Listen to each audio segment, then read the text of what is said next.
Quel texte, quelle page d'évangile magnifique, nous la connaissons bien. Il y a tellement de contrastes, un homme et une femme, lui, un juif, elle, une samaritaine, lui assis, elle debout, elle avec sa cruche pour puiser, lui à devoir mendier, lui le saint, elle la pécheresse, tout les séparait. Et pourtant, cette rencontre va déboucher sur une révélation, une conversion, une mission. Et nous avons là l'un des plus beaux dialogues de l'Évangile. Jésus connaît le cœur de tout homme. Il connaît le cœur de cette femme de Samarie.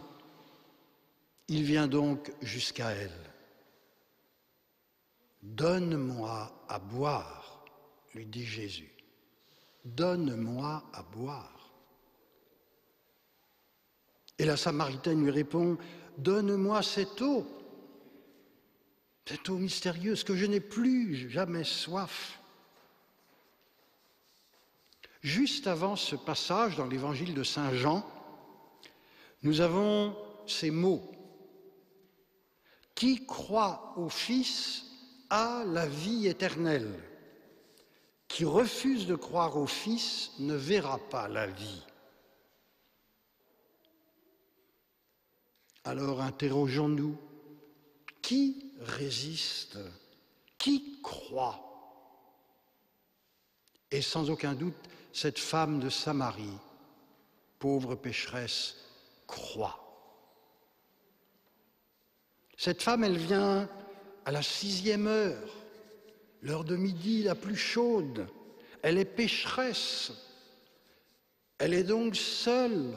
On ne la fréquente pas. Elle a une vie dure. Elle a une mauvaise réputation. Elle est en situation d'adultère. Et il y a bien l'exigence de l'eau qui est vitale. Il faut bien vivre, mais quelle vie! Quelle vie pour cette pauvre femme! Une vie qui est mort. Mais est-elle vraiment morte? Est-il vraiment mort le cœur de cette femme?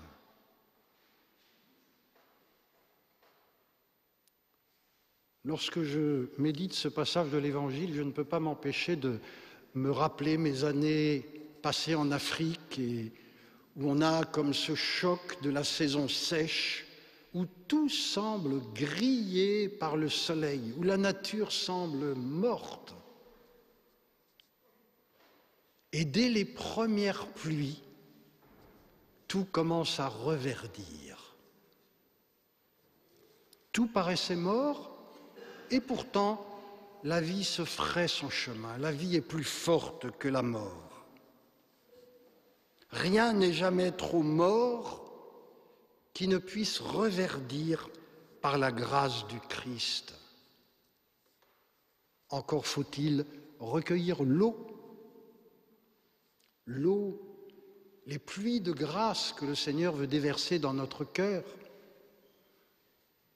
Et on raconte en Afrique ce petit fait, dans un village où la pluie se faisait attendre et attendre et attendre. C'était vraiment la sécheresse. Et enfin, on commence à voir les nuages qui s'amassent dans le ciel, la pluie s'annonce, et les gens se précipitent et sortent dehors en mettant leurs casseroles, leurs seaux, leurs calebasses. Voilà. Et puis il y a un fou dans le village. Et le fou, il sort aussi avec sa calebasse. Voilà, grande calebasse. Et puis il la met dehors. Voilà, il la tient dans ses mains. Et puis il la pose au sol. Hop, il la retourne. La pluie tombe, la pluie tombe. Et à la fin, vraiment, ce fou est dans la colère. Il ne comprend pas parce que Les autres ont recueilli l'eau, ils avaient mis leur casserole, leur calebasse du bon côté pour recueillir, mais lui, il l'avait mis à l'envers. Alors forcément, il n'a rien recueilli, rien.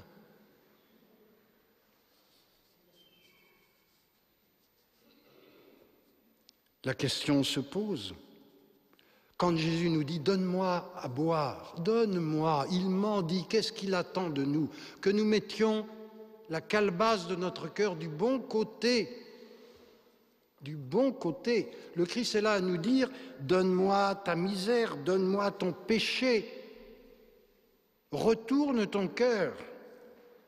Apprête-toi à accueillir ce que tu ne soupçonnes même pas. Si tu savais, si tu savais. » Vous voyez, c'est comme le paralytique dans l'Évangile qui vient pour être guéri, être remis sur pied, où il s'entend dire « Mon fils, tes péchés sont pardonnés. » Si tu savais, si tu savais. Et cette femme, elle croit. Elle croit. Serais-tu plus grand? Serais-tu plus grand? Et Jésus ne lui répond même pas, comme dans les synoptiques, il n'est pas là à lui dire « Il y a ici plus que Jonas, plus que Salomon, plus grand que Salomon. » Non, il lui dit « Crois-moi, crois-moi. » Et elle croit, alors qu'il n'y a pas de miracle. « Crois-moi. » Et elle est là à dire « Je sais qu'il vient le Messie, celui qu'on appelle le Christ. Quand il viendra, c'est lui qui nous fera connaître toutes choses. » Quelle magnifique attitude! Et elle s'entend dire, par Jésus lui-même, ce Messie-là, moi qui te parle, je le suis. Je le suis. Les exégètes font remarquer que c'est le fameux ego eimi qui correspond à ce passage du buisson ardent quand Jésus se révèle. Seigneur, qui es-tu? Je suis celui qui est. Ego eimi. Moi qui te parle, ce Messie-là, je le suis. C'est à elle, la plus petite, la méprisée, que Jésus révèle qu'il est le Messie. Il ne l'a dit à personne d'autre. C'est à elle qu'il le dit. Parce qu'elle a ouvert son cœur, elle a tourné la calebasse de son cœur dans le bon sens. Et Jésus peut déverser en elle les fleuves d'eau vive. En ce dimanche, nous sommes invités à un acte de foi. J'évoquais le fait qu'on accompagnait tous ces catéchumènes adultes, ils sont nombreux en France, qui se préparent au baptême. Croyez-vous? Que demandez-vous à l'Église? La foi, que vous procure la foi? La vie éternelle. Il faut nous interroger, qui résiste? Qui croit? Et le carême nous invite à croire. Cette femme, cette Samaritaine, c'est nous, avec notre vie compliquée, parfois dure, pleine de soucis. Sommes-nous pécheurs? Oui ou non? Avons-nous besoin d'eau vive? Oui ou non? Ne soyons pas à nous imaginer qu'en nous tout est mort, qu'il n'y a plus rien à faire. Cette femme-là, elle était bien bas et tout a reverdi pour elle. Il suffit, qui que nous soyons et où que nous en soyons, il suffit que nous tournions notre cœur, notre calebasse du bon côté. Donne-moi ta misère, donne-moi ton péché, donne, donne, nous dit Jésus. Qu'est-ce que ça nous coûte? Il suffit finalement d'un peu d'humilité. Jésus est là, assis. Il est assis, entre autres, à travers la personne du prêtre dans le sacrement de réconciliation. Pas évident pour cette femme de mettre son cœur à nu devant le Christ, pas évident pour nous quand nous allons nous confesser, mais l'enjeu, c'est la tendresse, c'est le pardon, c'est l'amour, c'est l'eau vive, c'est la résurrection. pour que tout reverdisse. Jésus est là, au Saint-Sacrement, plus bas que tout, sous les apparences du pain en chaque messe, et il supplie et il mendie « Donne-moi ».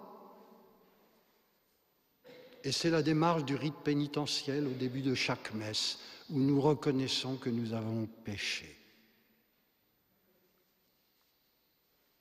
Oui, c'est aussi la démarche de l'offertoire où nous déposons sur l'autel, en nous unissant au prêtre, comme pour les mettre dans le cœur du Christ, nos biens intérieurs et extérieurs, notre vie. Donne-moi, si tu savais.